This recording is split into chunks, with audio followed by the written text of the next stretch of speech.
دوستو حضور اکرم صلی اللہ علیہ وآلہ وسلم سے پوچھا گیا کہ یا رسول اللہ ہمیں بتائیے کہ آپ کی زندگی کا سب سے مشکل ترین وقت کون سا تھا؟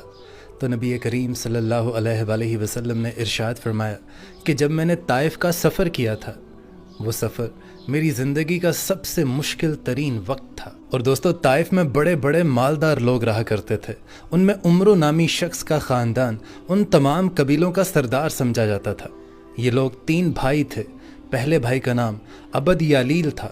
دوسرے کا نام مسعود اور تیسرے کا نام حبیب تھا۔ اب نبی کریم صلی اللہ علیہ وآلہ وسلم ان کے پاس تشریف لے گئے اور انہیں اسلام کی دعوت دی، لیکن ان تینوں بھائیوں نے اسلام کی دعوت کو قبول کرنے کی بجائے آپ صلی اللہ علیہ وآلہ وسلم کو نعوذ باللہ برا بھلا کہنا شروع کر دیا۔ اور دوستو ستم یہ کہ صرف اسی پر انہوں نے بس نہیں کی، بلکہ شرارتی لڑکوں کو نبی پاک صلی اللہ علیہ وآلہ وسلم کے پیچھے لگا دیا، جو آپ صلی اللہ علیہ وآلہ وسلم پر پتھر پھینکتے۔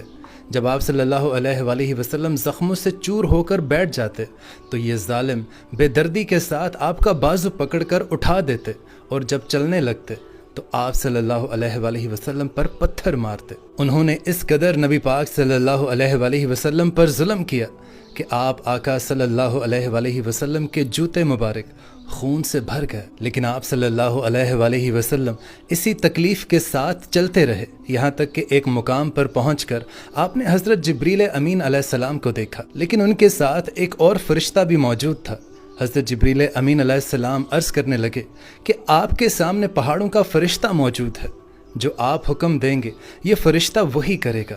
تو پہاڑوں کا فرشتہ عرض کرنے لگا کہ یا رسول اللہ، اگر آپ چاہتے ہیں کہ میں ان دونوں پہاڑوں ابو قبیس اور ابو کنان کو ان لوگوں پر گرا دوں تو میں بالکل ایسا ہی کروں گا۔ لیکن جو نبی پاک صلی اللہ علیہ وآلہ وسلم نے اس فرشتے کو جواب دیا،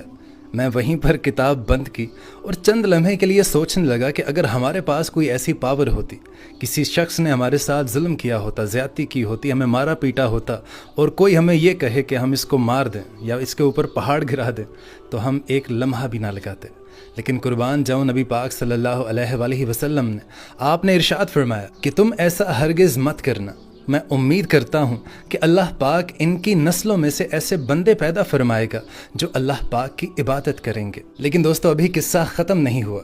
وہی شخص جس کے کہنے پر آپ صلی اللہ علیہ وآلہ وسلم پر پتھراؤ کیا گیا، آپ کو لہو لہان کیا گیا، جس نے آپ کو برا بھلا کہا، جس نے آپ کی اسلام کی دعوت کو قبول نہیں کیا، اس شخص کا نام عبد یالیل تھا۔ وہی شخص ایک دفعہ مدینہ میں اپنا وفد لے کر آیا تو نبی پاک صلی اللہ علیہ وآلہ وسلم نے مسجد نبوی میں اس کا خیمہ لگایا۔ عبد یالیل جتنے دن بھی مدینے میں رہا، نبی پاک صلی اللہ علیہ وآلہ وسلم نماز عشاء کے بعد ہر روز اس کے پاس جاتے اور اس سے دریافت کرتے کہ آپ کو کسی چیز کی ضرورت تو نہیں ہے، تو مجھے بتاؤ کہ میں وہ تمہاری ضرورت کو پورا کر دوں۔ اللہ اکبر۔ دوستو اللہ پاک نے ہمارے نبی پاک صلی اللہ علیہ وآلہ وسلم کو تمام جہانوں کے لیے رحمت بنا کر بھیجا گیا، اور یہ ایگزامپل سب سے بڑی ایگزامپل ہے کہ جو شخص آپ کو لہو لہان کیا، آپ کو برا بھلا کہا، آپ اس سے ہر روز ملاقات کرتے اور اس سے پوچھتے کہ آپ کو کچھ اور تو نہیں چاہیے۔